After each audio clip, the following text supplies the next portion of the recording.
Every morning before sunrise, Caroline Branham walked into George Washington's bedchamber to light the fire. On December 14, 1799, she did it one last time. Washington did not wake. She was the enslaved woman who stood at his deathbed. His will freed 123 people. She was not one of them. This is the story of what she did instead. For more than 30 years, Caroline was the first person awake in the Mount Vernon mansion. She crossed the dark yard before dawn, climbed the back stairs, and knelt at the hearth in George and Martha Washington's bedroom. She emptied chamber pots, hauled water, made beds, changed linens, and sewed clothes for other enslaved workers.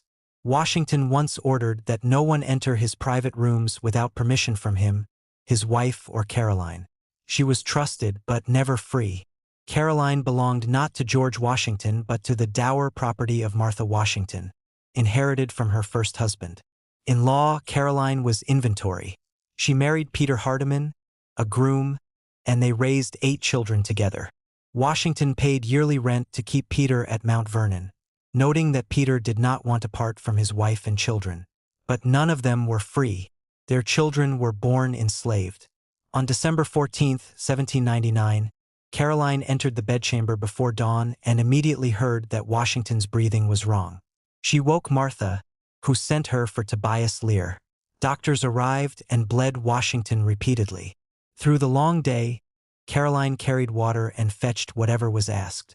That night, she stood near the door with Christopher Shields and 2 housemaids, Charlotte and Molly, watching the first president die. She had lit his fire every morning for decades. Now she witnessed his last breath. Days later, Washington's will was read. He freed the 123 enslaved people he personally owned to be emancipated after Martha's death. Caroline was not among them. Neither were her husband or children. Because she was dower property, Washington never legally owned her, so he could not free her. In 1801, Martha freed Washington's enslaved people early, but Caroline remained enslaved. After Martha died in 1802, Caroline and her family became the property of her grandson, George Washington Parke Custis, and were moved to Arlington House.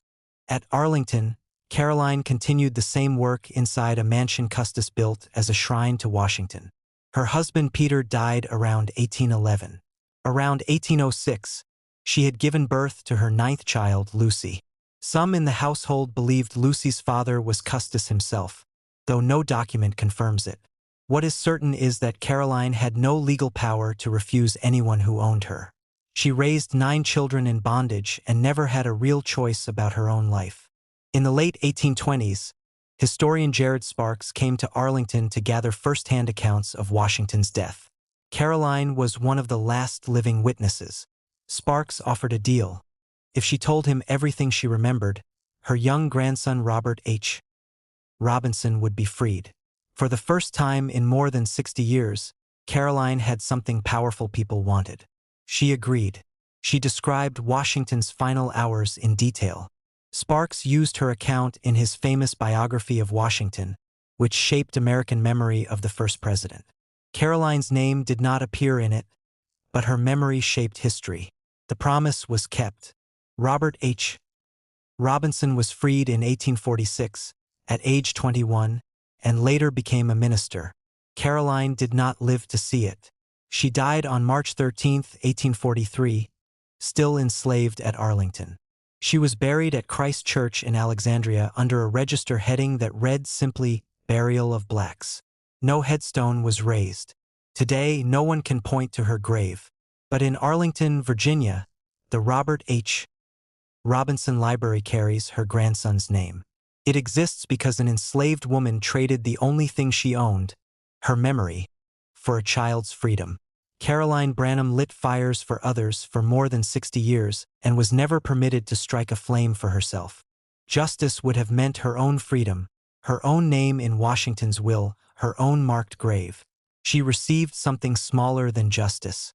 But it was not nothing. It was one grandson free, his name on a library door, and a story finally told to the end.